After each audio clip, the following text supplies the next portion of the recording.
अस्सलामु अलैकुम वरहमतुल्लाहि वबरकातुहू। इन्नल हम्दलिल्लाहि नहमदुहु व नस्तईनुहु व नस्तगफिरुहु व नु'मिनु बिही व नतवक्कलु अलैहि व नऊज़ु बिल्लाहि मिन शुरूरि अनफुसिना व मिन सय्यिआति अमालिना। मन यहदिहिल्लाहु फला मुज़िल्ल लहु व मन युज़लिल्हु फला हादिय लहु। व नशहदु अल्ला इलाहा इल्लल्लाहु वहदहु ला शरीक लहु व नशहदु अन्न सय्यदना व मौलाना मुहम्मदन अब्दुहु व रसूलुहु। अम्मा बअद फ़अऊज़ु बिल्लाहि मिनश शैतानिर रजीम। बिस्मिल्लाहिर रहमानिर रहीम। अलिफ लाम मीम ज़ालिकल किताबु ला रैब फ़ीहि हुदल लिल मुत्तक़ीन। वक़ाल अल्लाहु तबारक व तआला फ़िल क़ुरआनिल मजीद शहरु रमज़ानल्लज़ी उन्ज़िल फ़ीहिल क़ुरआनु हुदल लिन्नास। वक़ाल अल्लाहु तबारक व तआला इन्ना नहनु नज़्ज़लना ज़िक्र व इन्ना लहु लहाफ़िज़ून। सदक़ल्लाहुल अज़ीम। क़ाल नबी सल्लल्लाहु अलैहि वसल्लम खैरुकुम मन तअल्लमल क़ुरआन व अल्लमह। वक़ाल नबी सल्लल्लाहु अलैहि वसल्लम तलबुल इल्मि फ़रीज़तुन अला कुल्लि मुस्लिम। औ कमा क़ाल नबी अलैहि सलातु वस्सलाम। All compliments, all physical prayer and all monetary worship are for Allah. Peace be upon you, O Prophet, and Allah's mercy and blessings. Peace be upon us and righteous slaves of Allah subhanahu wa ta'ala. I bear witness that no one is worthy except of Allah subhanahu wa ta'ala. In the name of Allah, the most gracious, the most merciful, my Lord, expand me my praise is my task for me. Remove the impediment from my speech so they may understand what I say. बहुनाम जन्म नामन्ते ज्ञानवान माम परपद्यते वासुदेवा सर्वमिति समहात्मा सुदुर्लभः। उदारा सर्व एवैति ज्ञानी तात्मेव मयिमतम्। आस्थितः सहि युक्तात्मा मामेवामुत्तमां गतिम्। अदब्धानि वरुणस्य वर्तानि ओम सहनावतु सहनो भुनक्तु सहवीर्यं कर्मामहे। तेजस्वनावधीतवस्तु मा विद्विषावहे। ब्रह्मानंतमनादि विश्वकुर्दजम् सत्यं परं शाश्वतं विद्या यस्य सनातनी निगम्भिर्दे। ओम नमो भगवते वासुदेवाय विश्वेश्वरा आदि पुरुष अपरंपारा अल्लेख पुरुषा नमः। जनाब सदर मोहतरम, स्टेज पर गिरामी कद्र मुअज़्ज़ज़ उलमाए किराम और इस पिंडाल में जमा होने वाले हमारे गयूर मुसलमानों और पर्दों में बैठे हुए हमारे समाज के इज्जतदार माँ और बहनों, ये जलसा कुरान की निस्बत पर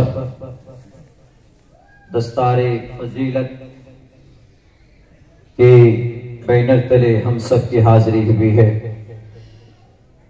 अल्लाह से दुआ करते हैं कि अल्लाह तबारक व तआला हमारी इस इज्तिमा को, हमारी इस महफिल को हश्र के मैदान में हम सब के लिए निजात का जरिया बनाए।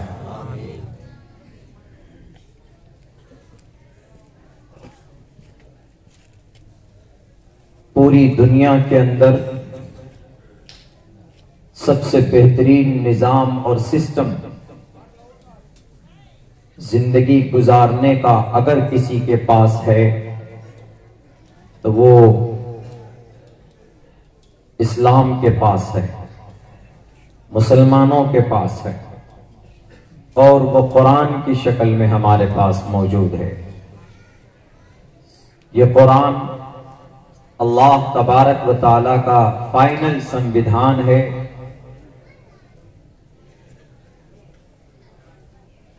दुनिया में बहुत सारी किताबें पाई जाती है, अलग अलग मज़ाहिब, अलग अलग सोच और समझ और अकीदे के लोग पाए जाते हैं पूरी दुनिया में। उनके पास उनके हिसाब से उनके धार्मिक शास्त्र, धर्म ग्रंथ मौजूद है, लेकिन ये बात दावे के साथ कही जा सकती है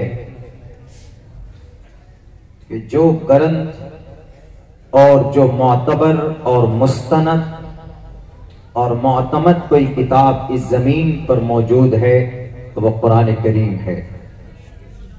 दुनिया की सारी किताबों के अंदर तब्दीली की गई है, कमी पेशी हुई है, उसको बदलने की कोशिश की गई, किताबें बदली भी है, लेकिन अगर कोई कलाम महफूज है, कोई किताब महफूज है तो वह कुरान करीम है।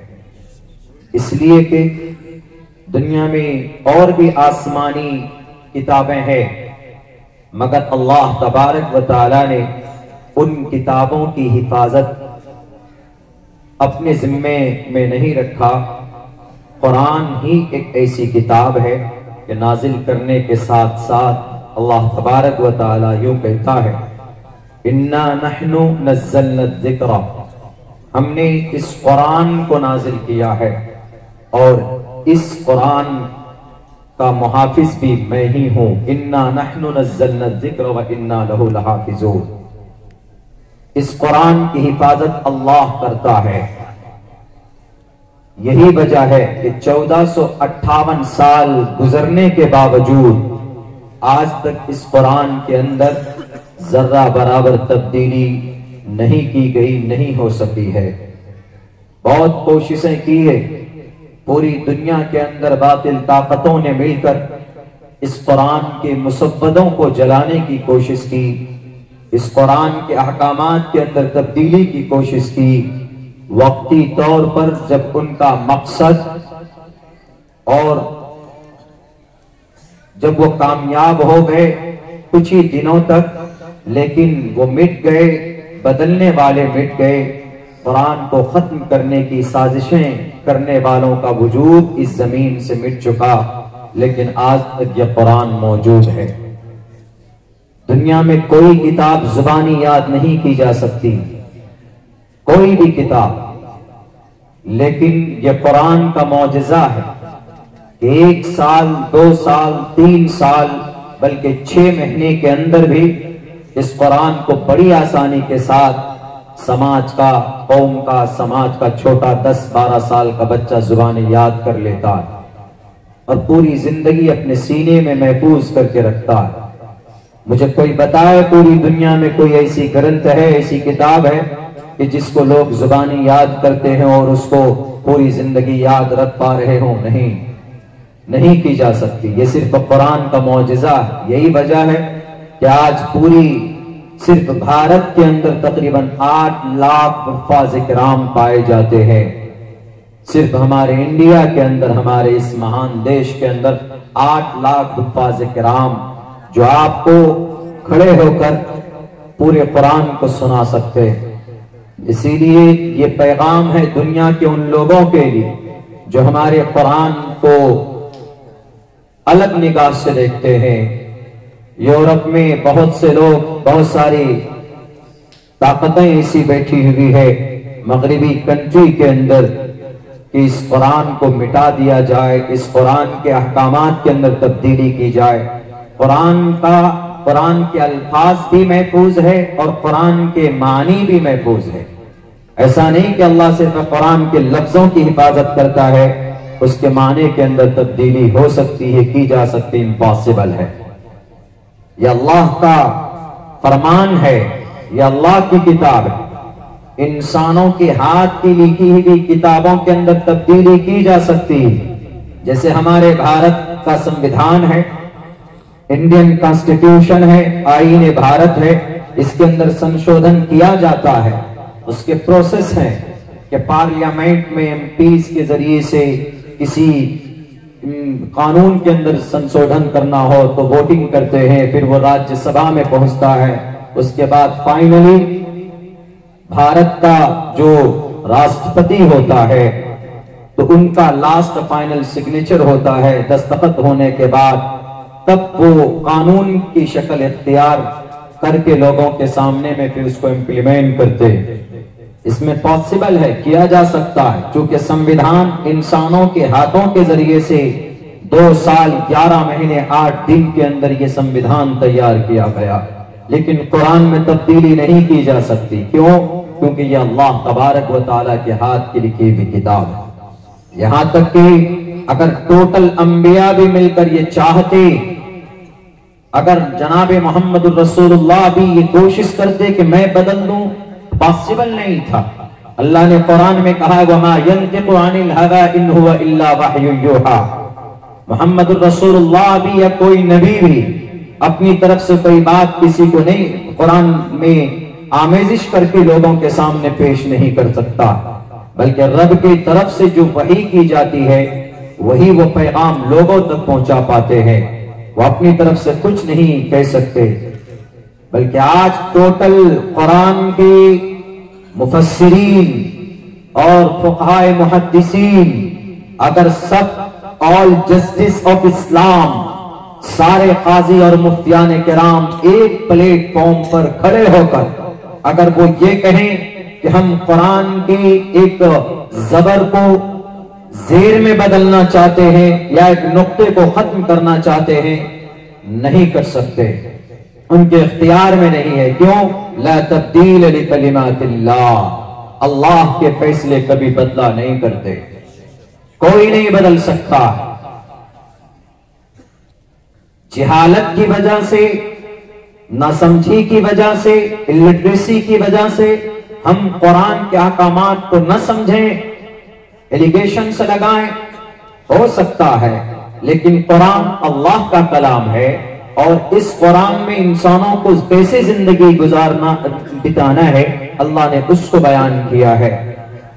और इस कुरान को समझने के लिए मेहनत की जरूरत होती है, उनको उस लैंग्वेज के ऊपर मेहनत करके उसको समझना जरूरी होता है कि नहीं बस जाहिरन जो अल्फाज आपके सामने आए। कुछ लोग होते हैं जो नहीं समझते और कहते हैं कि ये this is a very burden, ये बहुत ज्यादा हेवी है, ये बहुत बड़ा जुल्म है समाज के लोगों के ऊपर। कि कुरान में क्यों कहा गया कि जो रेपिस्ट होगा उसको उसके बदन के ऊपर 100 कोड़े बरसाए जाएं, अज़्ज़ानियतु वज़्ज़ानी फजलिदू कुल्ल वाहिदिन मिनहुमा मियत जल्दा वला तअख़ुज़ुकुम बिहिमा रअफ़तुन फ़ी दीनिल्लाह इन कुंतुम तुअमिनून बिल्लाहि वल यौमिल आखिर वलयशहद अज़ाबहुमा ताइफ़तुम मिनल मुअमिनीन। कुछ लोग कहते हैं कि अरे कुरान में जिना करने वालों के बारे में आया है कि 100 कोड़े बरसाओ, वो भी लेदर और चमड़े के कोड़े से, ताकि खाल खींचकर बाहर आ जाए।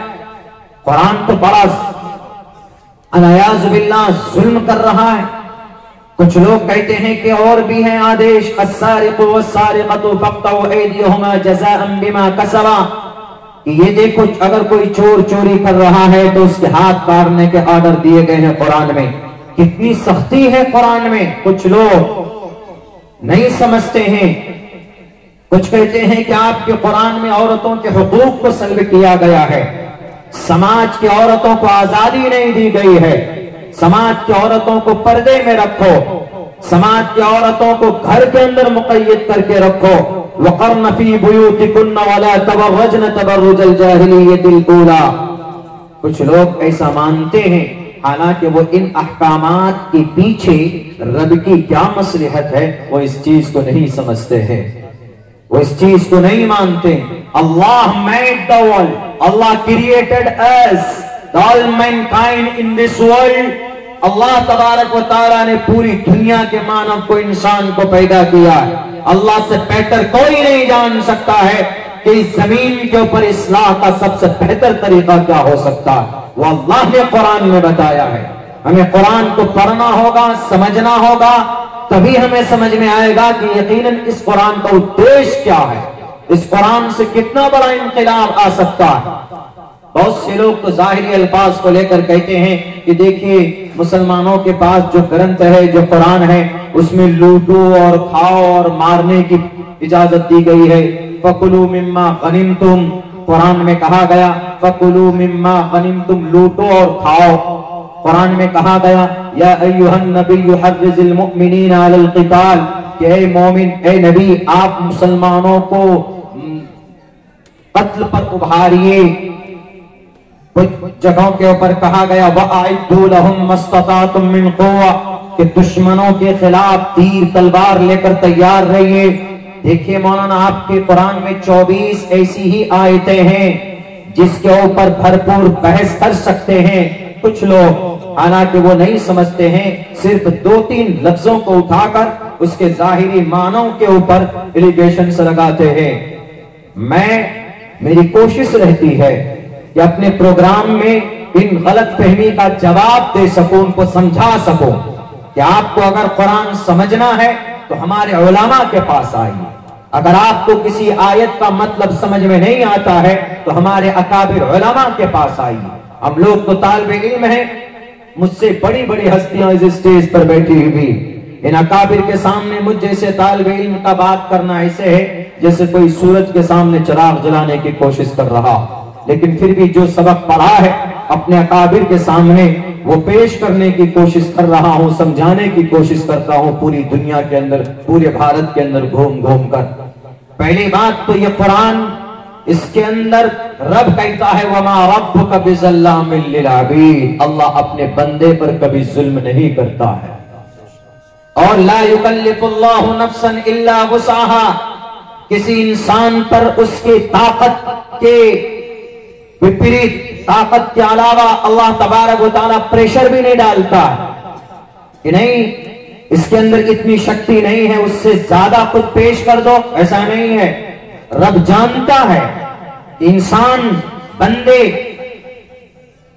क्या कर सकते हैं, अल्लाह उस ऑर्डर को इंप्लीमेंट करता है। और यह कुरान सिर्फ मुसलमानों की किताब नहीं है, यह कुरान सिर्फ कलमा पढ़ने वालों के लिए नहीं है। कुछ लोग बोलते हैं ना कि ये मुसलमानों की किताब है, इसके अंदर बड़ी शक्ति है और इसी से मुसलमानों को तरह तरह के उसके अंदर उपदेश दिए जाते हैं और मुसलमान उग्र हो जाते हैं। उनका एतराज गलत है। कुरान मुसलमानों की किताब नहीं है, कुरान पूरी दुनिया के मानव जाति की किताब है, पूरी दुनिया के इंसानों की किताब है। पूरी दुनिया के इंसानों के हिदायत के लिए कुरान काफी है। अल्लाह कहता है शहर रमजान अल्लज़ी उन्ज़िल फ़ीहिल कुरआन हुदल लिन्नास, नास हिदायत है इंसानों के लिए। इंसान कौन है? इंसान अब्दुल्ला भी, इंसान विजय भी, इंसान सब है। क्रिश्चियन हो, सनातन धर्मी हो, जैन हो, बौद्ध हो, जितने भी आदम के औलाद हैं, हर कोई इंसान है। हुदल लिन्नास, ये कुरान हिदायत है इंसान के लिए, लेकिन उस नीयत से पढ़े उस कुरान को, देखे और समझे। कोई कहता है कि क्या दलील है आपके पास कि आपका कुरान अल्लाह का कलाम है? दुनिया की किसी किताब से पूछें, हमारे इस देश के अंदर हमारे सनातन धर्मी भाइयों की किताब है, शास्त्रीय है, ऋग्वेद है, यजुर्वेद है, सामवेद, अथर्ववेद है, फिर पुराण है, फिर उपनिषद है, फिर रामायण, महाभारत, गीता है, उसके बाद गुरु ग्रंथ है। हमारे सिख भाई गुरु नानक, गुरु गोविंद सिंह की जो 10 गुरु हैं, उनके जो उपदेश मौजूद है, उनका जो मूल मंत्र है, एक ओंकारा सतनाम करता बिरुद नरभु नरवीर अकाल मूरत अजवनी से भुंगुर प्रसादी, उनका मूल मंत्र। जैसे हम लोग कलिमा पढ़ते वो लोग इसको पढ़ते हैं। और भी किताबें हैं, बाइबल है, मता है, मरकस है, लूका है, यूहन्ना है, बरनयास है, अहद जदीद अहद कदीम की किताबें, आवास्ता है, दसातीर है। किसी भी किताब से पूछिए कि तुम यकीनन तुम्हारा लिंक लॉर्ड से है, खुदा से है, ईश्वर से है। दुनिया की कोई किताब नहीं बता सकती है अल्फाज में कि मैं ईश्वर का कलाम हूं, या मैं लॉर्ड का फरमान हूं, या मैं किसी खुदा से मेरा लिंक है। लेकिन कुरान से सवाल कीजिए कि कुरान तुम किसका कलाम हो? आए तुम कहां से हो, कैसे आए तुम इस जमीन पर, तुम्हारा मकसद क्या है, तुम कहां पर आए हो, तुम्हारी क्वालिटी क्या है। आप कुरान से सवाल कीजिए, कुरान आपको जवाब देगा। आप कुरान से पूछे कि कुरान तुम कहां से आए। लोग पूछते हैं कि तुम खुदा का कलाम नहीं हो, कुरान कहता है कि झूठ बोलता है। वइन्नहु लतंज़ीलु रब्बिल आलमीन, मैं रब का कलाम हूं। कुरान तुम आए कैसे दुनिया में, नज़र बिही रूहुल अमीन, जिब्राइल अमीन के जरिए से इस धरती पर मैं आया। कुरान तुम आए कहां पर हो, नजर आला क़ल्बे जनाब मोहम्मद रसूलुल्लाह के क़ल्बे अतहर पर आया। कुरान तुम आए किस लिए हो, आपका सवाल खत्म होगा, जवाब शुरू होगा।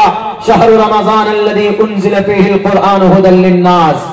कुरान तुम्हारा ब्रांड क्या है, तुम्हारी क्वालिटी क्या है, तुम्हारा स्टेटस क्या है। आदमी कुछ सामान खरीदने जाता है, मोबाइल खरीदने जाएगा तो ब्रांड पूछता है कि भाई हमको ब्रांड चाहिए, ब्रांडेड मोबाइल चाहिए तो आईफोन लेकर आता है। उससे थोड़ा और नीचे चाहिए तो वन प्लस लेके आता है। उससे और नीचे चाहिए तो सैमसंग और फला फला ब्रांड के ब्रांडेड हो, क्वालिटी पूछता है। कुरान तुम्हारा ब्रांड क्या है। ज़ालिकल किताबु ला रैब फीह, एक ऐसी किताब है जिसमें जर्रा बराबर शक व शुबा नहीं है। ये ऐसी किताब है जिसमें शक नहीं कर सकते। सबसे पहले नंबर पर कुरान अपना ब्रांड पेश करता है, अपने स्टेटस को पेश करता है कि मैं एक ऐसी किताब हो जिसके अंदर जर्रा बराबर आप शक नहीं कर सकते, डाउटलेस।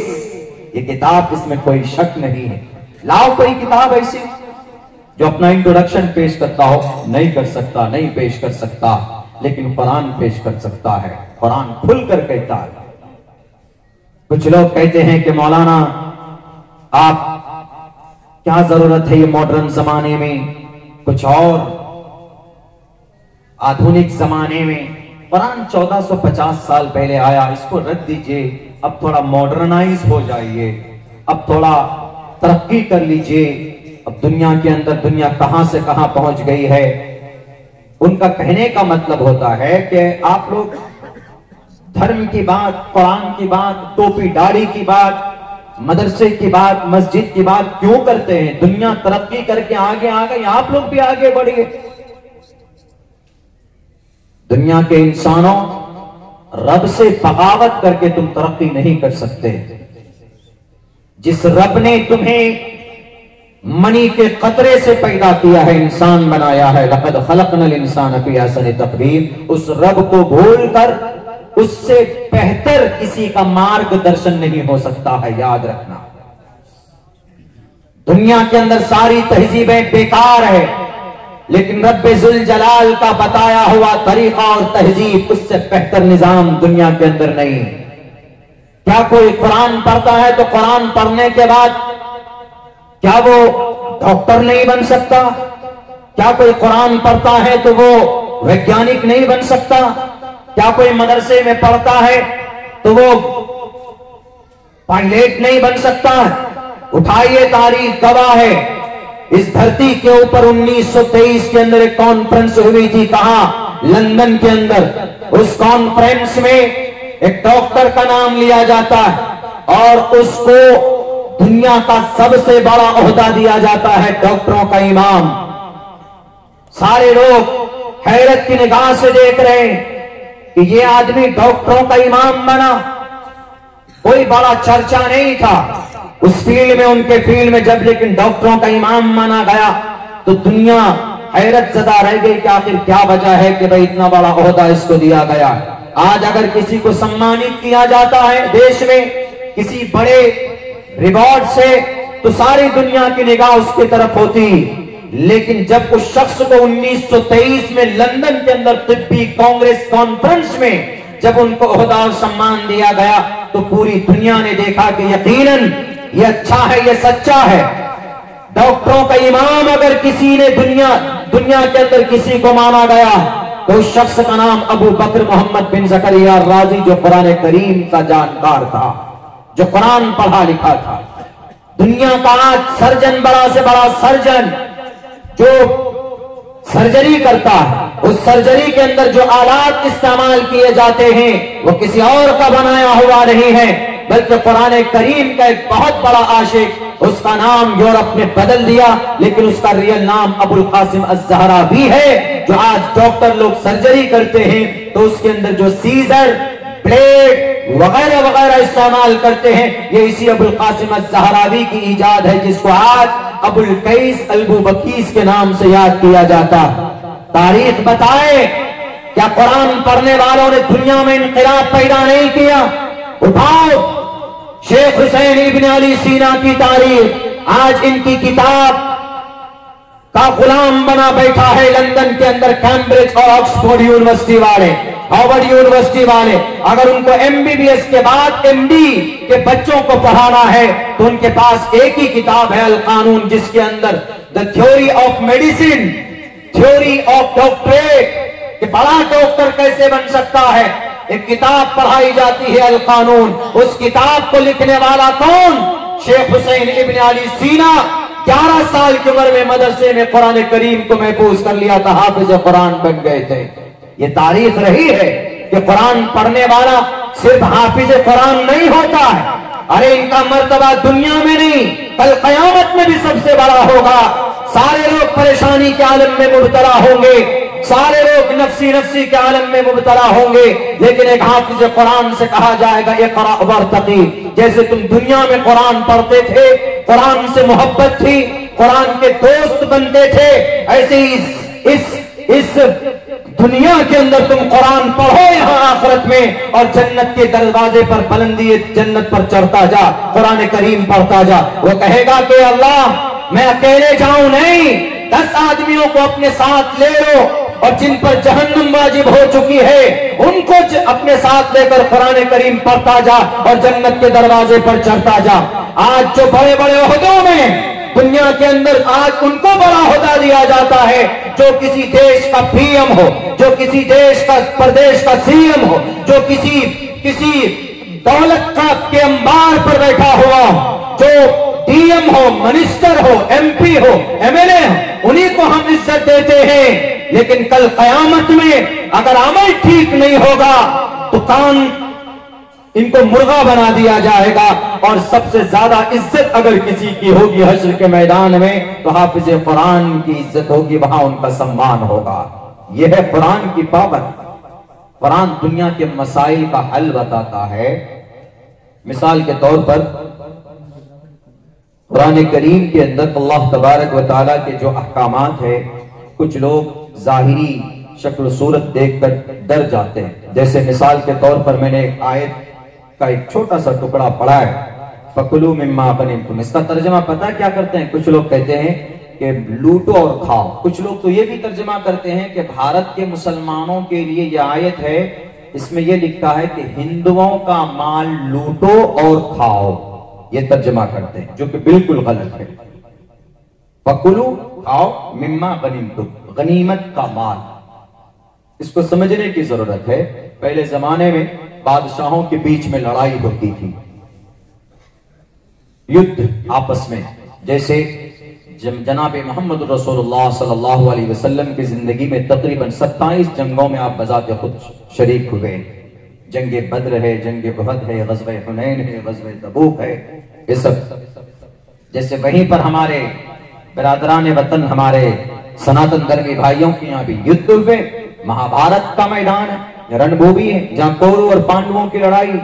एक तरफ श्री रामचंद्र जी का युद्ध है रावण के खिलाफ में, और जैसे दुर्गम राक्षस के खिलाफ दुर्गे माता की लड़ाई है। अंधकासुर का विनाश करने वाले काली का अवतार है दुर्गे माता की।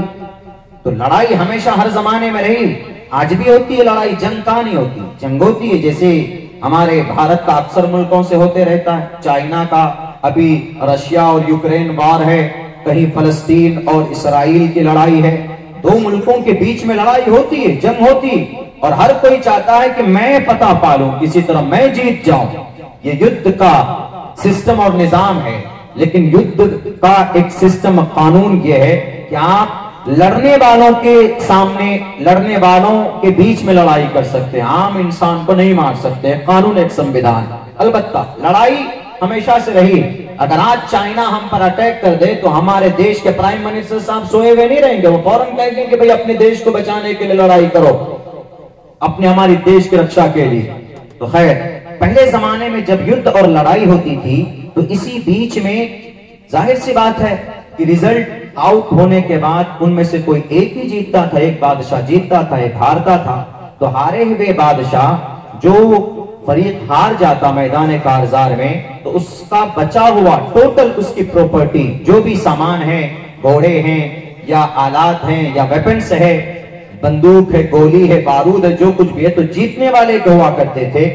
तो उसके लिए कहा फकुलू मिम्मा गनिमतुम, जो तुमने मैदान कारजार में पाया है उसको आपस में बांटकर खाओ। यह है तर्जमा उसका। लेकिन क्या तर्जमा करते हैं कि हिंदुओं का माल लूटो और खाओ खामखा लड़ाने के लिए, जबकि कहीं से कहीं तक ताल्लुक नहीं है।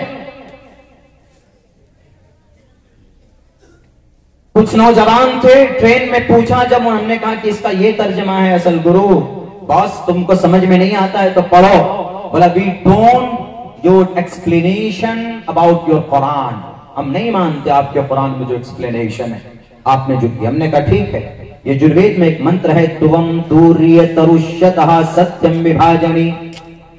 तुवम तूर्य तरुष्यतः का मतलब सामने अगर शत्रु आ जाए, सामने अगर तुम्हारा दुश्मन आ जाए, सामने युद्ध में उसके गर्दन उड़ा दो, असत्यम विभाजनी, और उसके बचे हुए जो भी आलात हैं अमानतदारी से, सत्यम सच्चाई से, विभाजानी बांट लो आपस में।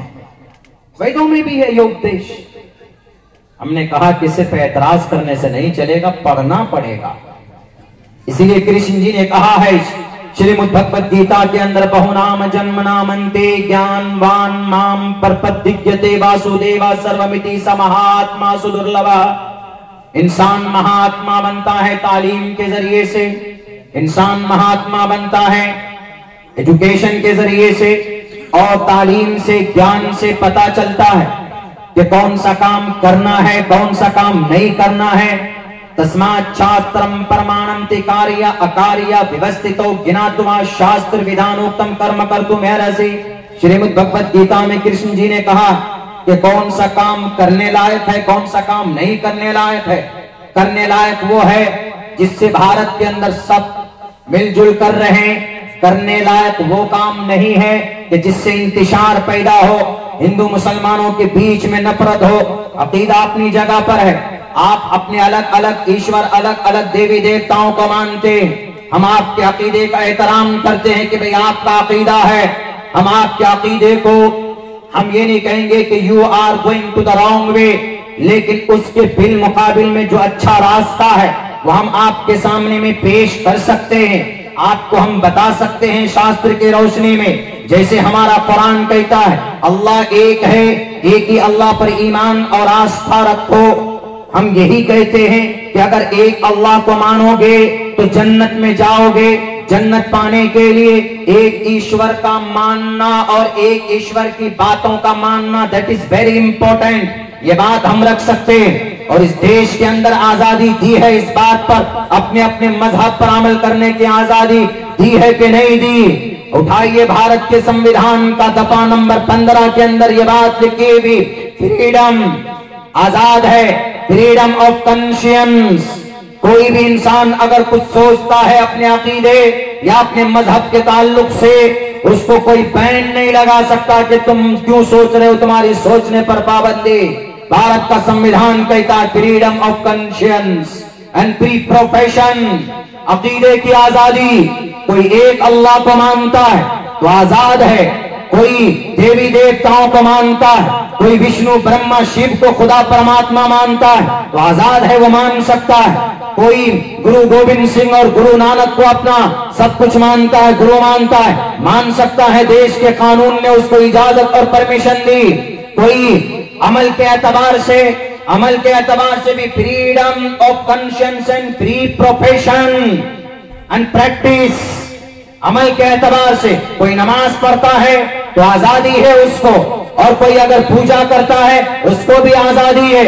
और कोई सूर्य नमस्कार करता है तो उसको भी देश आजाद करता है कि नहीं करो। कोई कुरान की तिलावत करता है, कोई नमाज पढ़ता है, कोई अजान देता है तो उसको भारत का संविधान इजाजत देता है। कोई वहीं पर गायत्री मंत्र पढ़ता है, कोई हनुमान चालीसा पढ़ता है, जय हनुमान ज्ञान गुण सागर जय कपीसते आलोक उजागर, उसको परमिशन है, वो पढ़ सकता है।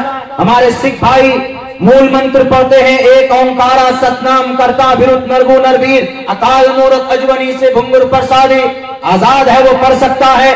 कोई बंदिश नहीं लगा सकता है। अगर कोई बंदिश लगाता है किसी के अकीदे के ऊपर, किसी के सोच के ऊपर, तो वो पागल और बेवकूफ है। उसको भारत का संविधान मालूम नहीं, उसको संविधान पढ़ना चाहिए, उसको देखना चाहिए। इस देश की खूबसूरती यही है कि सब मिलकर खुशी के साथ अपने अपने मजहबी अमाल को करते रहें, तब ये देश तरक्की करेगा।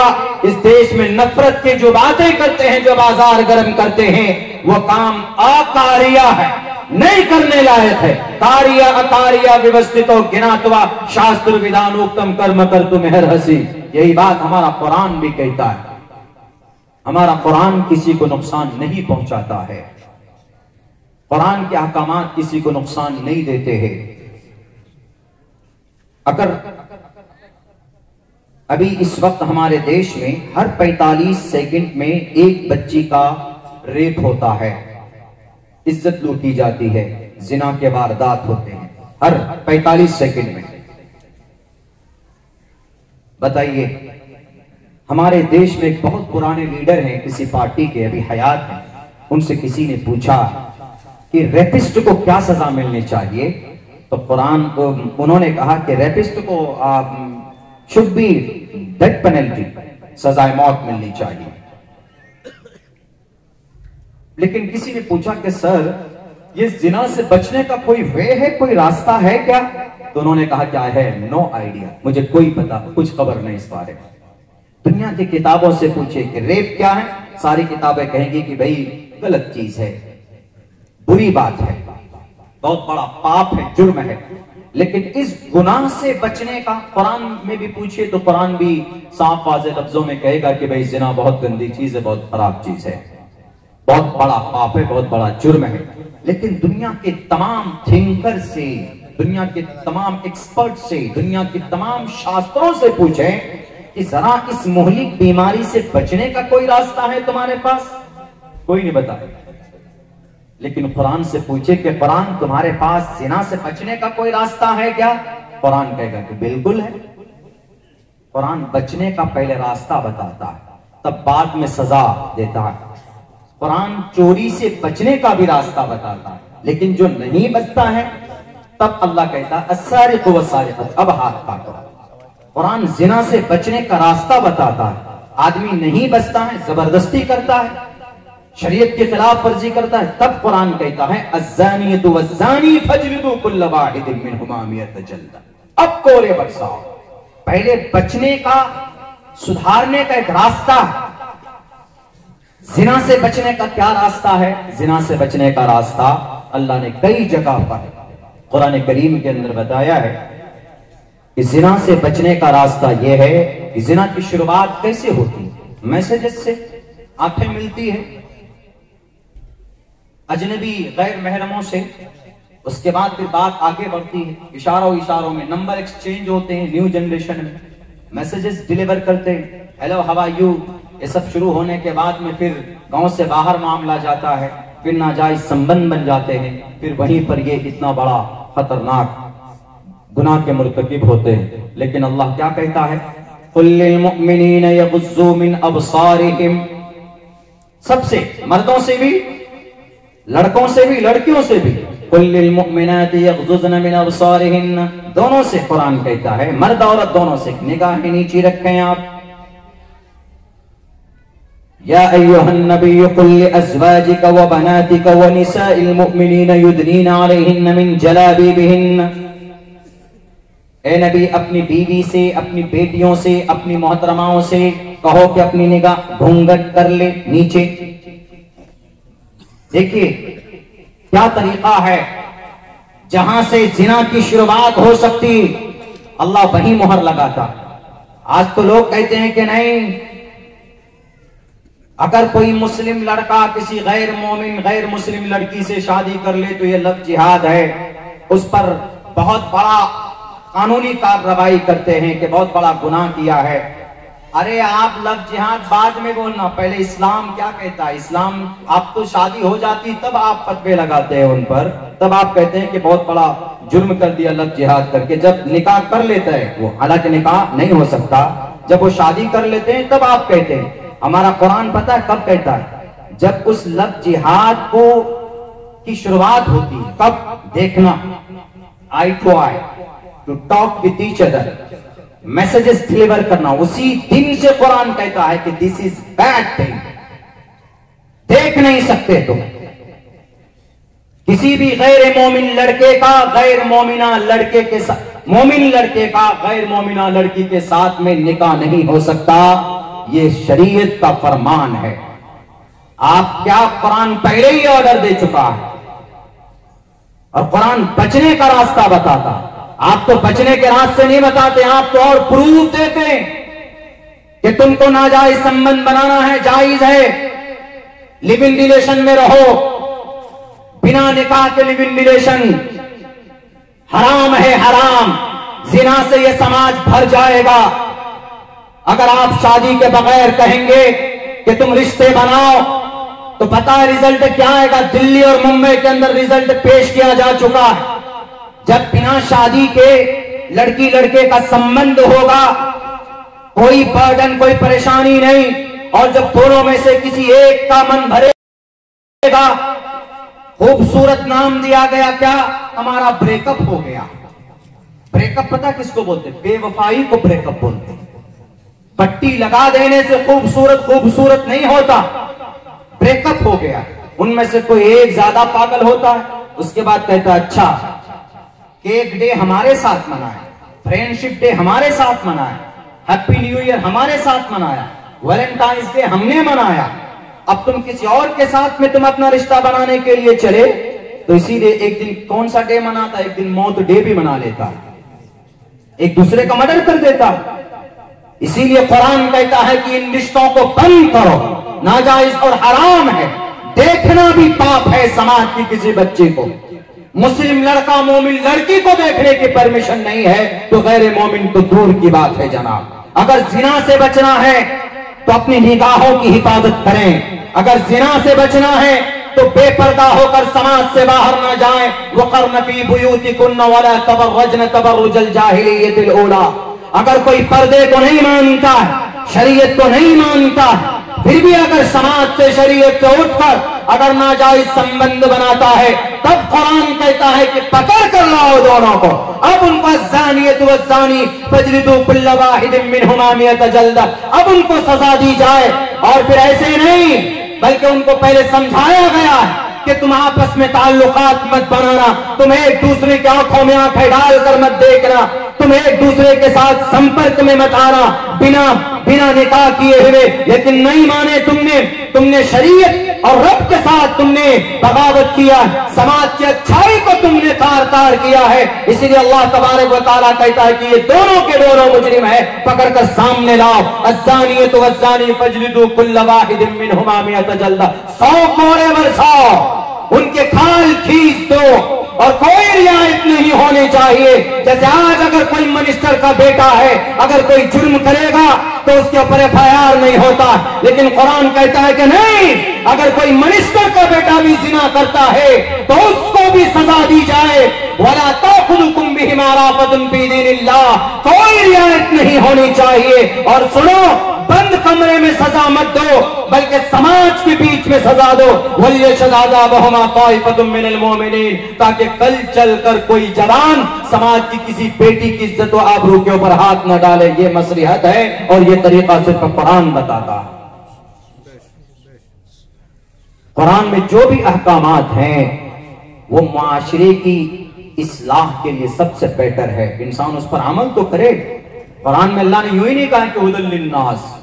मेरी बातें थोड़ी लंबी हो जाती है, समझना बड़ा मुश्किल होता है, लेकिन मैं हजरत वाला तशरीफ फरमाए, चूंकि 12 बज चुके, अरे मैं थोड़ी और 2-4 मिनट में अपनी बात पूरी करता हूं।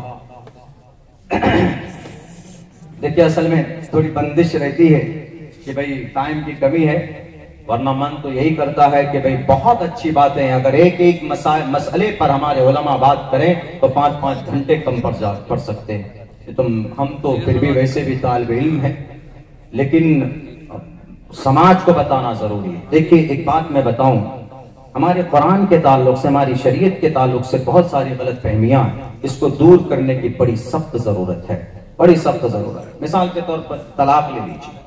क्या बोलते हैं कुछ लोग, कहते हैं अरे इस्लाम के अंदर में तलाक है, बड़ा जुल्म है। अभी आज ही एक साहिब ने हमसे पूछा, मौलाना कहते हो कि एक आदमी हमसे पूछता है कि तलाक, एक तो तलाक देकर बीवी पर जुल्म करो। सबसे पहली बात तो तलाक जुल्म नहीं है, ये बात जहन से निकाल दीजिए। तलाक this is an emergency window, एक इमरजेंसी रास्ता है। और तलाक कब है?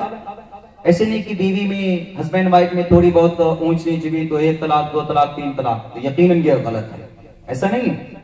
तलाक यहूदियों में बड़ी आसानी के साथ तलाक हो जाती। कैसे? जैसे बीवी की दांत अगर थोड़ी उठी हुई है तो यहूदी रिलीजन में, जुडाइज्म में ये कहते हैं, अच्छा उनसे अच्छी औरत अगर उनको मिल जाए तो फौरन वो पहली बीवी को, जाओ मैडम जाओ, तुम्हें तलाक, दूसरी से मैं कर लूंगा, उससे तलाक हो जाती। और कुछ नहीं, बहुत आसान है उसमें। अब क्रिश्चियन में जाएंगे तो वहां तो 7वें जन्म का रिश्ता, बीवी कैसी भी हो आप उसको छोड़ नहीं सकते।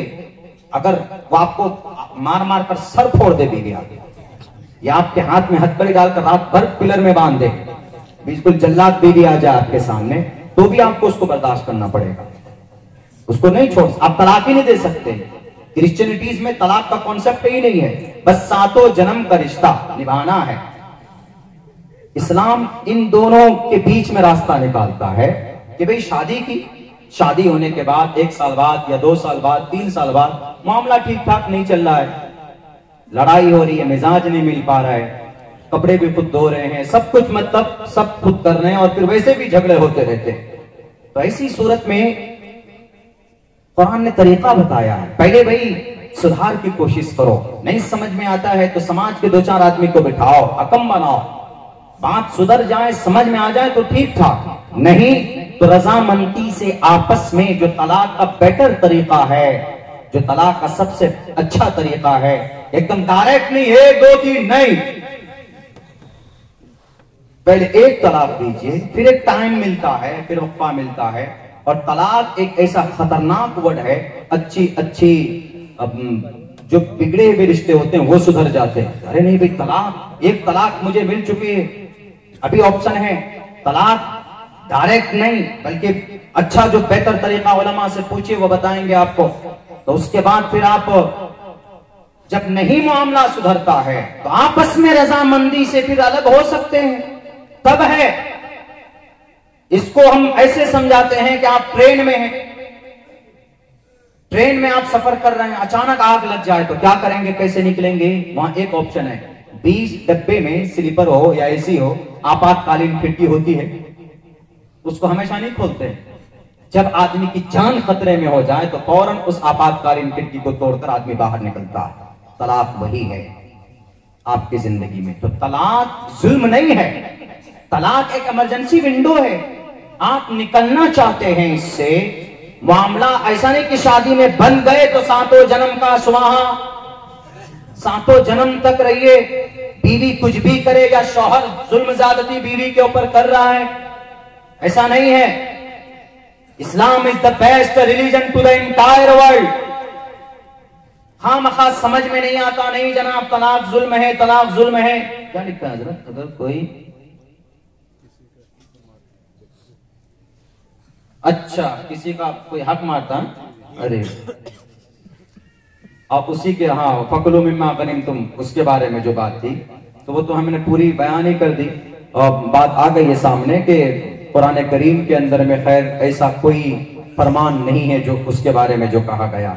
लेकिन बस इतना समझ लीजिए कि अल्लाह का जो कुरान है, जो भी बातें हैं, ये अल्लाह की तरफ से है, इसमें कोई तब्दीली नहीं हुई है।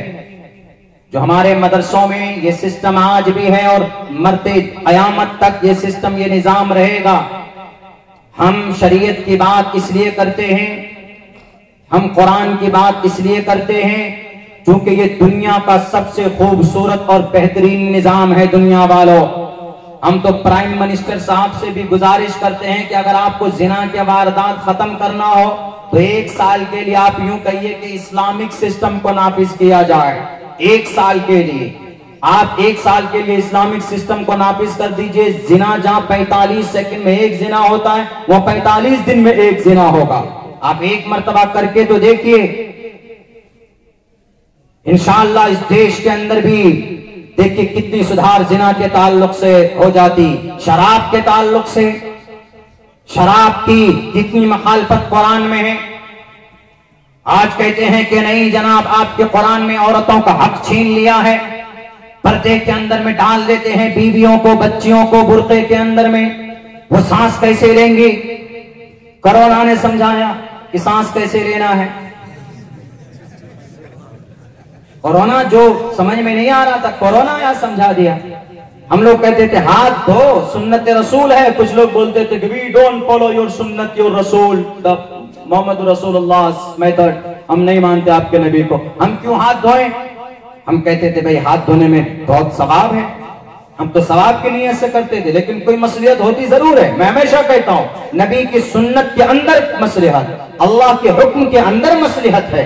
दुनियावी एतबार से फायदा नजर आता है, लेकिन जब कहते थे हाथ धोकर खाना खाएं, हाथ धोकर घर पे जाएं, हाथ धोकर आप कोई काम करें, लोग कहते थे सब पागल हो गए कि हाथ धोते फिर रहे हैं। कोरोना आया, सफर करके चाइना से फ्लाइट में सवार होकर आया। फ्लाइट में तो आया था वो, फ्लाइट में आया, दिल्ली में उतरा और पूरे देश में छा गया और कहा कि अब देखो हाथ धोने की सुन्नत तुमको समझाता हूं कितनी इंपॉर्टेंट है।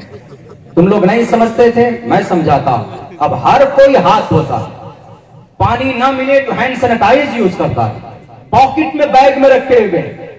शताब्दी में जाएंगे तो खाना मिलता है, वहां पर भोजन दिया जाता है, तो खाने से पहले सैनिटाइज निकाल के हाथ। तो हमने कहा कि ये है देखो सुन्नत की ताकत ये है। कोरोना ने समझाया, हम तो नहीं समझा पाए, लेकिन कोरोना समझा कर चला गया। कोरोना बड़ा समझदार हो गया था, ग्रेजुएशन कर लिया था। वो रातों को ही निकलता था, कहीं कहीं तो 6 दिन 6 रात तक कर्फ्यू, लॉकडाउन। दिन में लॉकडाउन नहीं, रात में लॉकडाउन। वो इतना समझदार हो गया था कि रात में निकलता था घूमने के लिए, लेकिन उसके किसके नाक में घुसना और किसके मुंह में घुसना। और इतना अक्लमंद था कि वो कान के सुराख से जाना उसको नहीं आता था, सिर्फ नाक और मुंह का रास्ता मालूम। इसीलिए कहते थे मुंह बंद करके रखो। और मास्क लगाकर 12-12 घंटे ड्यूटी कर रहे हैं। तो कोरोना ने कहा कि अच्छा, समाज की बेटी बुर्के में अगर है 12-6 घंटे तो तुमको पेट में दर्द होता था, अब लो तुम 12 घंटे तक मुंह और में चाबी लगा के रखो, मास्क पहन करके रखो, देखो तुम कैसे रहते हो। तो इसीलिए कोरोना ने यह भी बता दिया कि जब 12 घंटे तुम मास्क लगा सकते हो तो हमारे समाज की बेटियां नकाब में बुर्के में 6 घंटे तक क्यों नहीं रह सकती? तो अल्लाह कभी किसी जरिए से समझा देता, ऐसा नहीं है। तो इसीलिए कोई ना कोई हिकमत जरूर है। और इन मदरसों के अंदर हम लोग यही पढ़ाते हैं, यही कुरान, यही हदीस, यही मसाइल, यही मसला, और कुछ नहीं है हमारे मदरसों में। खामखा टारगेट भी एक स्टेट के अंदर तो मदारिस 1200-1300 मदरसे बंद कर दिए गए कि नहीं यहां से डॉक्टर बनना है, इंजीनियर बनना है, ये बनना है, वो बनना है। डॉक्टर, इंजीनियर, पायलट इस्लाम में मना नहीं है, बन सकते हैं, लेकिन हमारी जिंदगी का मकसद रब्बे जुल जलाल की इबादत है। रब को राजी करना, रब को खुश करना है। और रब को राजी और खुश करने में देश का संविधान भी हमें सहयोग करता है। हम अपने रब को खुश करने में हम कोई असंवैधानिक काम नहीं करते। यही जो हमारे मदारिस चल रहे हैं, ये मदारिस गलत नहीं है। इन मदरसों को चलाने की परमिशन आर्टिकल नंबर 30 के अंदर बताया गया। All minorities whether based on religion shall have the right to establish। Article number 30 में ऑल माइनॉरिटीज, सारे अकलियत के लोग, मुस्लिम हो के दलित हो के आदिवासी हो, वेदर बेस्ड ऑन रिलीजन और लैंग्वेज, अपने अपने धर्म के आधार पर, अपने अपने लैंग्वेज के एतबार पर shall have the right to establish the religious institutions on their ground। वो अपनी कमेटी बनाकर वो अपने मकतब को चला सकते हैं, मदरसों को चला सकते हैं। और ये मदरसा और ये मकतब, यहां से वफादारी सिखाई जाती, यहां से अमानतदारी सिखाई जाती, बेईमानी नहीं होती है। अगर ये मदारिस ना होते, जरा बताओ, इस देश के अंदर शेख शाह अब्दुल अजीज मुहद्दिस देहलवी नहीं होते, जिन्होंने अंग्रेज के खिलाफ जिहाद का फतवा दिया था इस देश को बचाने के लिए।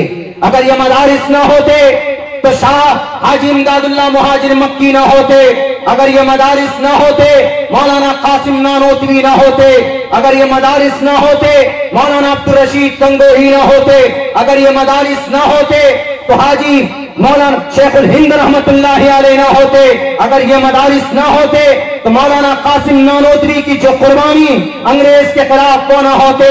उलमाए किराम की एक लंबी लिस्ट है, उलमाए किराम ना होते जिन्होंने इस देश को आजाद करने के लिए अपनी जान की और अपने खून को पानी की तरह बहाया। अगर ये मदारिस ना होते, मौलाना फजल हक खैराबादी ना होते, जिनका जजीरे अंडमान निकोबार में आज भी खबर मौजूद है। अगर ये मदारिस ना होते, मौलाना जाफर थानेसरी ना होते, मौलाना जाफर थानेसरी की भी खबर आज भी जजीरे अंडमान निकोबार माल्टा के अंदर मौजूद है। अगर ये मदारिस ना होते, अंग्रेज की आंखों में आंखें डालकर कौन मर्द मुजाहिद का बात करने वाला मौलाना अरशद मदनी के वालिद मोहतरम, मौलाना महमूद मदनी के दादा मौलाना असद मदनी के वालिद मोहतरम शेखुल इस्लाम वल अरब वल अजम 22 साल तक मस्जिद नबवी में बैठकर हदीस पढ़ाने वाला, जब इस देश की बारी आती है तो सर पे कफन बांध कर आता है इस देश को बचाने के लिए। ये कौन थे? ये सब के सब मदारिस के पढ़े लिखे थे, मदारिस के अंदर तालीम दी जा रही है, हाफिज कुरान बनाया जा रहा है। ऐलान लगता है कि अंग्रेज का कब्जा हो रहा है, फौरन बच्चों को छुट्टी करते और अपने हाथ में पेन जो होता है उस पेन को उठा फेंक देते और तलवार उठाकर ढाल उठाकर अंग्रेज के सामने खड़े हो जाते हैं। जाकर पूछो शामली के मैदान में, उलमा के खून से शामली की 1.5 फीट जमीन आज भी आपको गवाही देगी। ये हमारे उलमा की कुर्बानी का नतीजा। अगर उलमा ना होते तो 65,000 उलमा की कुर्बानी ना होती, और मदारिस ना होते तो 65,000 उलमा कुर्बानी ना देते। अगर ये उलमा कुर्बानी न देते तो आज ये देश आजाद नहीं होता, आज ये मुल्क आजाद नहीं होता। ये मदारिस की कुर्बानी है जनाब। आज नहीं समझ में आता, मदारिस बंद करो, मदारिस में ताले लगाओ, मदारिस में ये पढ़ाओ, मदारिस में वो पढ़ाओ। एक तरफ हम कुरान पढ़ते हैं और एक तरफ हम संविधान पढ़ते हैं। ऐसा नहीं है। अल्हम्दुलिल्लाह, ये मोहब्बत हमें जितनी कुरान से है उतनी ही हमें इस देश की मिट्टी से है। हमारा दिल दुखता, क्या समझते हैं? अरे फला जगह पर दंगा हो गया, वहां पर इतने मर गए, वहां पर इतने मर गए। हमारा दिल दुखता है। दंगा करने वाले हमारे और आपके बच्चे होते हैं और दंगा कराने वालों के बच्चे जनाब वहां लंदन ऑक्सफोर्ड यूनिवर्सिटी में पढ़ते हैं। इसीलिए मैं इस मंच से सबको पैगाम देना चाहता हूं, दंगा से, फसाद से, इंतशार से, नफरत से किसी का भला नहीं हुआ। हमारा देश इससे कमजोर होगा। यहाँ की जो गंगा जमनी तहजीब है, इसके अंदर बड़ी मोहब्बत अगर पैदा करनी है तो हमें मिलजुल कर रहना होगा। आपका अकीदा आपके साथ, हमारे धर्म के अंदर कोई अच्छी बात है तो हम पेश कर सकते हैं, जैसे जलसों में पेश करते हैं। प्रोपेगेशन ऑफ द रिलीजन का क्या मतलब है? संविधान, आईन भारत में प्रोपेगेशन ऑफ द रिलीजन, धर्म की अच्छाई को लोगों के सामने पेश कर सकते हैं। मेरे भाइयों, बस मैं आखिर के अंदर एक दो बात और कहना चाहता हूं जो बड़े हसास है, लेकिन मैं सिर्फ जानकारी के तौर पर कह रहा हूं। वो ये है कि इस्लाम के अंदर जैसे 4 शादी है, अब तो आप लोग एक ही कर सकते हैं, 2 नहीं कर सकते, खुसूसन उत्तराखंड वाले। तो कुछ लोग इसको गलत ले लेते हैं कि अरे इस्लाम के अंदर में 4 शादी बड़े मजे हैं भाई, 4 शादी। मैं आपको कहूं, अगर जहन्नम देखना है तो दूसरी शादी कर लीजिए, सच कह रहा हूं। आज की और समाज के अंदर में वैसा मिजाज है नहीं, वो बहुत अलग लोग होते हैं, समाज की अलग दीनदार माएं होती हैं। वरना आज औरतों के अंदर, औरत एक चीज कभी पसंद नहीं करती, शेयरिंग को। वो सब कुछ पसंद कर सकती है, लेकिन उसका शौहर किसी और, कोई और बीवी ले आए, इस चीज को पसंद नहीं करती। चार शादी जरूरी नहीं है इस्लाम में, वो एक ऑप्शन है। बल्कि ऑप्शन क्या, बल्कि एक शादी भी कभी कभी सुन्नत है, कभी जरूरी है और कभी न करना जरूरी है। एक करने तकमील निकाह के लिए ठीक है, एक तकमील ईमान के लिए कर लीजिए, उसको निभाइए।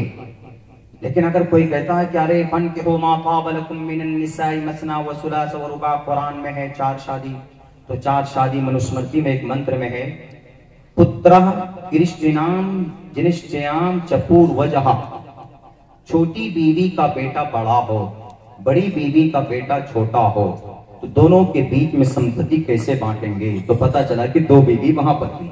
मनुस्मृति में, हमारे हिंदू भाइयों के यहाँ मनुस्मृति कानून की किताब है, संविधान की किताब है, उनके फिक़ह की किताब है, उनके मसले की किताब है, वहां पर भी। तो तो चार शादी दिस इज एन ऑप्शन।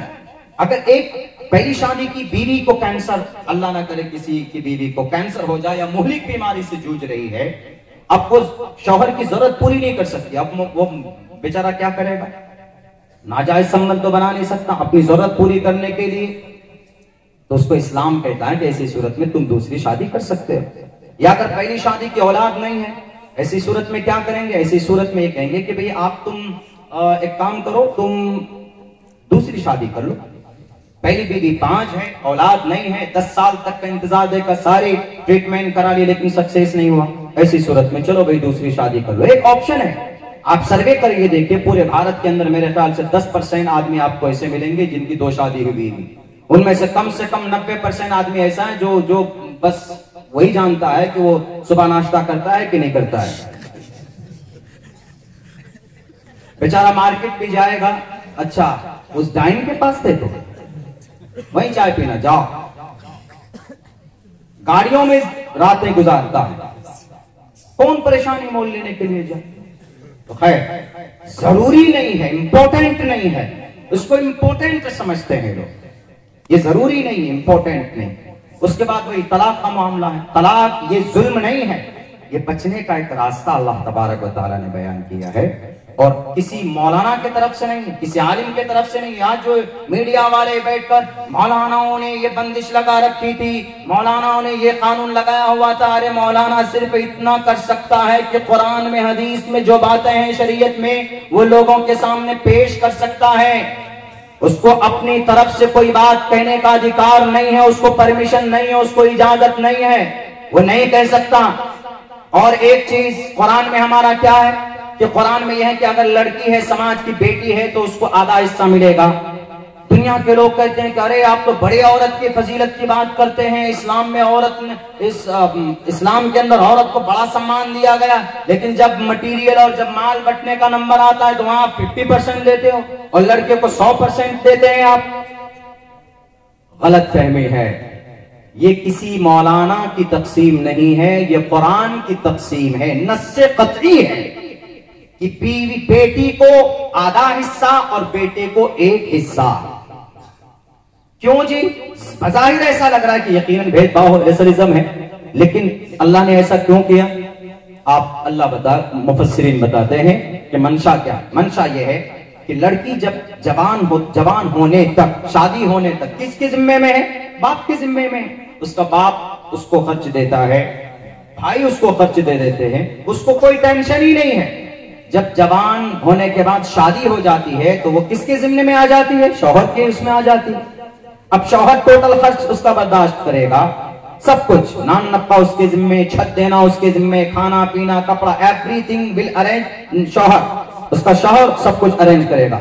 तो इसको कुछ खर्च करना ही नहीं है। जब इसको कुछ खर्च ही नहीं करना है कहीं पर, न बच्चे की परवरिश, न कहीं से दवा लाना, न राशन पानी का नज़्म करना, तो इसीलिए अल्लाह ने कहा कि भाई इसके जिम्मे तो कुछ खर्च ही नहीं है, इसलिए इसको सिर्फ इनाम के तौर पर दे दो। जब शादी होती है तो बाप खर्च करता है, कुछ ना कुछ बेटी के लिए रखता भी है, देता भी है, तो इसीलिए शरीयत ने यह कहा कि भाई इसके जिम्मे कोई खर्च नहीं है तो 50% दे दो। और बेचारा शौहर ऐसा है, बाप के घर में रहेगी, जब तक बाप है तो बाप भी उसको डांटता डपटता रहता है, तुम काम नहीं करते, पॉकेट खर्च भी नहीं देता, तुम ये नहीं करते वो नहीं करते। और फिर जब शादी हो जाती है तो बीवी आ गई, बच्चे हो गए तो बच्चे को पढ़ाना है, उसकी दवाई है, अगर हॉस्पिटल का चक्कर लगे तो वही जाएगा, थाना जाना हो तो वही जाएगा, खेत में जाना हो तो वही जाएगा। हर जगह पर किसकी जरूरत, कौन पैसा खर्चा बहाता है, करता है, बेचारा मर्द करता है। इसीलिए अल्लाह तबारक व तआला ने सोचा कि हर फील्ड में यही बेचारा मेहनत करता है, इसी को खर्च करना पड़ता है, तो इसको एक हिस्सा दे दो। ये है हिकमत, ये है हिकमत। आधा 50 और 100%। दुनिया वालों समझो कुरान को, तब कुरान पर उंगली उठाना और कुरान के ताल्लुक से कोई तबसरे करना। ये तो सिर्फ 2-3 मसले की बात है जो समझाने में मुझे इतना टाइम लग गया, वरना अगर बिल तफसील बिल इस्तिहाब सारे मसाइल को समझाया जाए दुनिया की अकल की रोशनी में, तो तब आपके दिमाग में ये बातें आ जाएंगी कि यकीनन कुरान करीम के अंदर कोई बात ऐसी नहीं है जिससे देश के अंदर किसी का हक मारा जाता हो और जिससे किसी के साथ नाइंसाफी की गई हो। कुरान करीम के जरिए से हमारा कुरान है, कुरान के साथ अल्लाह तबारक व तआला ने कुरान को समझने के लिए हदीस मुबारका को भी पेश किया है, और अल्लाह कुरान के साथ हदीस की भी हिफाजत करता है। एक आदमी सवाल करता है कि मौलाना, आपके कुरान में 4 शादी और आपके कुरान में औरत के लिए कुछ भी नहीं है, न दुनिया में न मरने के बाद मर्द को तो 72 हो रहे हैं और औरत को क्या है। हमने कहा कि मर्द के लिए 72 हो रहे हैं, औरत के लिए उसकी सरपरस्ती है, वो कमांडर इन चीफ होगी सारे हूरों की। उन्होंने कहा कि नहीं, ये तो बड़ी नाइंसाफी है, ये नाइंसाफी नहीं होना। हमने कहा तुम बताओ क्या होना चाहिए। बोला मर्द को 72 हूर है, मर्द जन्नत में 72 हूरों से फायदा उठाएगा, औरत को भी कुछ मिलना चाहिए। हमने कहा क्या तुम्हारे नजरिए से? बोला कि औरत को 72 मर्द हूर मिलना चाहिए। हमने कहा कि ये बात अकल में आती है, ये लॉजिक के खिलाफ है कि नहीं? बोला कैसे लॉजिक के खिलाफ? हमने कहा जाओ तुम्हारी बीवी है? बोला हाँ है। हमने कहा कि तुम्हारी बीवी अगर 2 शादी और कर ले तुम्हारे साथ साथ में, तुम एक्सेप्ट करोगे इस बात को? बोला मैं एक ही दिन में थप्पड़ मारकर बाहर कर दूंगा। हमने कहा अगर तुम 2 शादी और कर लो तो समाज बुरा कहेगा? बोला नहीं कहेगा। हमने कहा कि ऐसे ही है, मर्द 4 शादी कर सकता है शरीयत में, उसको समाज बुरा नहीं कहेगा कि भाई कोई बात नहीं, मर्द है कर सकता है, रख सकता है। लेकिन अगर औरत एक या अगर 2 ही शादी कर ले तो समाज में सब क्या कहेगा, अरे बड़ी बदचलन औरत है, 2 शौहर है इसके, 2 मर्द है। समाज में 1 घंटे के लिए उसको जगह नहीं मिल सकती है। लॉजिक के खिलाफ, अकल के खिलाफ, समाज के खिलाफ है। इस निजाम, इस तरतीब को मुफस्सिरीन ने समझाया है कि जहां जन्नत के अंदर में मर्द को 72 हूर है और औरत को 1 ही है। अब कुछ लोग सवाल करते हैं कि भाई मर्द 4 शादी कर सकता है, मोहतरमा क्यों नहीं 4 शादी कर सकती? भाई मोहतरमा इसलिए नहीं कर सकती है कि मर्द 4 औरत को अलग एक ही टाइम में, बल्कि एक ही रात के अंदर उनकी जरूरत पूरी कर सकता है। एक मर्द अल्लाह ने उनके अंदर वसात रखी है, लेकिन एक औरत 4 मर्द हो और एक रात हो तो जंग हो जाएगी, जंग हो जाएगी। पहला वाला मर्द कहेगा कि भाई मेरी जरूरत पूरी हो, दूसरा वाला कहेगा मेरी पूरी हो, उसके बाद किसी का सर जरूर फटेगा वहां। वो छोड़िए, अगर औरत 4 मर्द में से किसी एक से अगर हमल ठहर जाए तो कोई बता सकता है कि 4 मर्दों में से किसका है? नहीं बता सकता ना। लेकिन मर्द अगर 4 बीवी के साथ में संपर्क बनाए, उनमें से कोई एक बीवी अगर उसका हमल ठहर जाए तो उसमें फौरन बता सकता मर्द एक ही है। इसीलिए दुनिया वालों, इस कुरान पर उंगली उठाने से पहले इसकी तहकीक में जाकर देखो क्या क्या फवाइद अल्लाह तबारक व तआला ने इसके अंदर रखे हैं। अल्लाह से दुआ करता हूं कि अल्लाह तबारक व तआला हम तमाम मुसलमानों को कुरान और सुन्नत के मुताबिक जिंदगी गुजारने की तौफीक दे। मुझे निकलना है मेरे भाइयों, बड़ा लंबा सफर करना है, वक्त बहुत हो गया। हजरत से माफी मांगता हूं मैं कि भाई ज्यादा टाइम ले लिया मैंने। अल्लाह से दुआ करते हैं अल्लाह हम तमाम मुसलमानों को कुरान और सुन्नत के मुताबिक जिंदगी गुजारने की तौफीक दे। बहुत बहुत शुक्रिया, जज़ाकल्लाह। अस्सलामु अलैकुम व रहमतुल्लाहि व बरकातहू।